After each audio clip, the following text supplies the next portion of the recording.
पाकिस्तान ने हमेशा आतंकियों को छिपाने की कोशिश की है।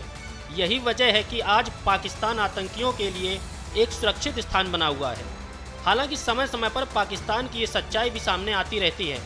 अब जब हाल ही में भारत ने ऑपरेशन सिंदूर चलाया तो ऑपरेशन में मारे गए आतंकियों के जनाजे में पाकिस्तानी सेना के अफसर भी आंसू बहाने पहुंचे थे। यही नहीं, आतंकियों के जनाजे पर फातिहा पढ़ने वाला शख्स भी एक आतंकी ही था।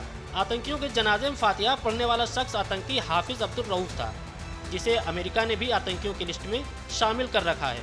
जैसे ही सोशल मीडिया पर पाकिस्तान की ये तस्वीर वायरल हुई तो पाकिस्तान के DGISPR ने इस पर सफाई दी। पाकिस्तानी सेना ने प्रेस ब्रीफिंग के दौरान दावा किया कि जिसे आतंकी बताया जा रहा है वह एक आम मौलवी है, वह पारिवारिक इंसान है। DGISPR ने इसका नेशनल ID कार्ड भी दिखाया और यही ID कार्ड से बाद में पाकिस्तानी सेना की पोल खुल गई। एक ट्विटर हैंडल ने X पर दावा किया कि पाकिस्तानी सेना जिस मौलाना को आम आदमी और सामान्य मौलवी बता रही थी, उसके ID कार्ड की डिटेल OFAC के तहत वैश्विक आतंकी घोषित किए गए हाफिज अब्दुल रऊफ की डिटेल से मिलती है।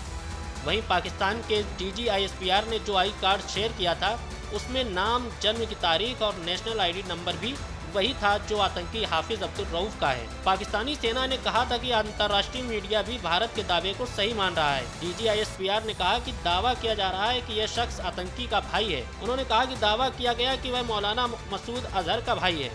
भारत की मीडिया यह भी दावा कर रही थी कि उसकी मौत हो गई है। अब एक ही समय में एक शख्स जिंदा और मरा हुआ कैसे हो सकता है, इसलिए हमने उसकी डिटेल निकाली। इसके बाद वह रऊफ का ID कार्ड स्क्रीन पर दिखाते हैं। इसी से पाकिस्तानी सेना की पोल खुल जाती। सोशल मीडिया पर की गई पोस्ट में दावा किया गया कि अब्दुल रऊफ की डिटेल उस ID कार्ड से मिलती है जिसे पाकिस्तानी सेना ने दिखाया था।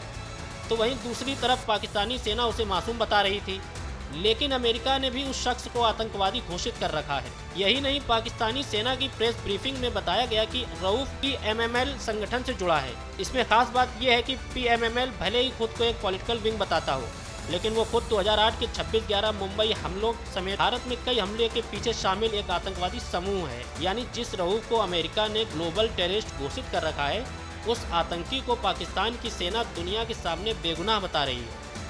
अमेरिकी सरकार ने भी रऊफ की पहचान लश्कर के सदस्य और लश्कर के फलाह इंसानियत फाउंडेशन के प्रमुख के रूप में की है।